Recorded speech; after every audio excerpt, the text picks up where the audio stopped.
Olá! Hoje a gente vai mergulhar fundo numa história que muitos professores brasileiros conhecem de perto: a busca pelo reconhecimento profissional em Portugal.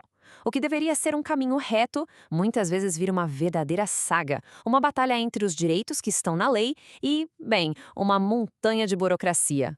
E a pergunta que vai guiar toda a nossa conversa é essa. Porque, de um lado, a gente tem uma promessa de amizade, de igualdade, assinada no mais alto nível, mas o outro, a realidade da papelada, dos processos, é exatamente nesse choque que a gente vai focar. Então, vamos lá, o ponto de partida de tudo é este: o artigo 46 do Tratado de Amizade.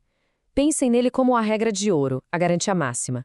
Ele é muito claro, sem margem para interpretação. Tratamento igual.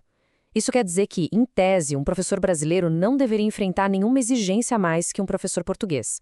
Essa é a promessa oficial. Só que entre a promessa e a prática, às vezes existe um abismo. É aí que a gente entra no que eu chamo de labirinto burocrático. O processo, que é tocado pela Direção-Geral da Administração Escolar, acaba criando obstáculos que, sinceramente, parecem ir contra aquela ideia inicial de igualdade.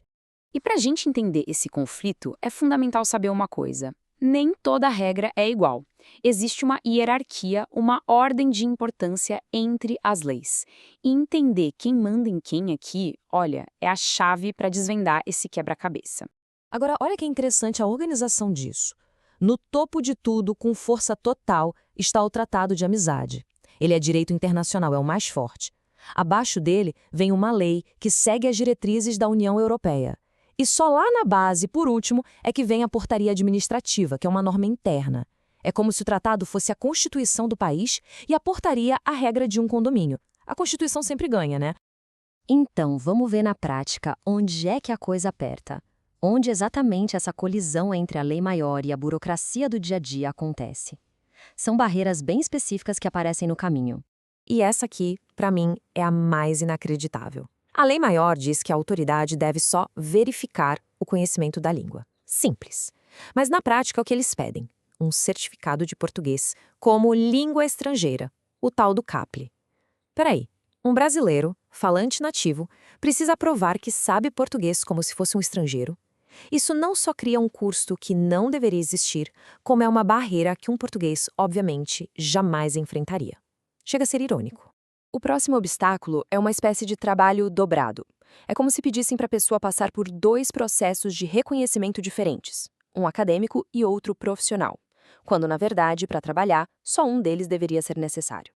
Deixa eu explicar melhor. O reconhecimento acadêmico feito na universidade serve para quem quer continuar estudando, fazer um mestrado, por exemplo. Já o reconhecimento profissional, feito lá na Direção-Geral da Administração Escolar, é o que a lei pede para poder dar aula. Pedir o acadêmico primeiro é um passo extra, um desvio que não está previsto na lei principal.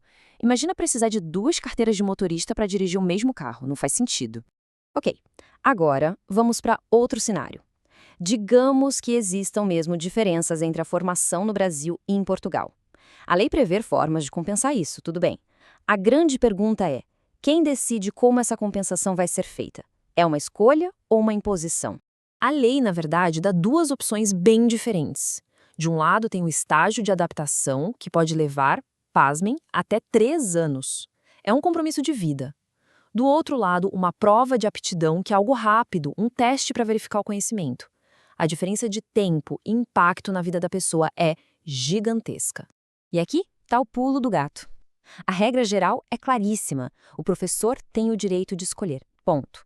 A autoridade só pode impor uma das opções em casos muito, mas muito específicos. Basicamente, se a profissão exigir um conhecimento profundo da lei portuguesa. Aí a gente se pergunta, o professor de matemática, de biologia, de artes, precisa mesmo desse conhecimento todo sobre leis? Quase sempre a resposta é não.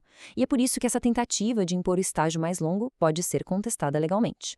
Então, resumindo a nossa ópera até aqui, o direito existe, está na lei, mas o processo para chegar até ele, esse é bem conturbado. E essa tabela é o resumo perfeito. Para cada obstáculo que a burocracia cria, seja o certificado de língua, a duplicação de processos ou a imposição do estágio, existe uma lei mais forte sendo desrespeitada. É a prova, preto no branco, de que essas barreiras práticas muitas vezes não se sustentam legalmente. 4. Um número. Mas o que será que ele significa em toda essa história? 4 meses! É isso. Por lei, depois que toda a papelada é entregue, a decisão final tem que sair em, no máximo, 4 meses. Esse é outro direito fundamental, o direito a um prazo. Ele existe justamente para combater aquela sensação de espera infinita, de que o processo nunca vai acabar. E a gente termina com essa provocação. O direito à igualdade, o direito de escolha, o direito a um processo rápido, tudo isso está escrito e está na lei. A grande questão que fica no ar é: será que a prática do dia a dia vai finalmente respeitar o que a lei diz? Conhecer esses direitos é, sem dúvida, o primeiro e mais importante passo para fazer com que eles sejam cumpridos.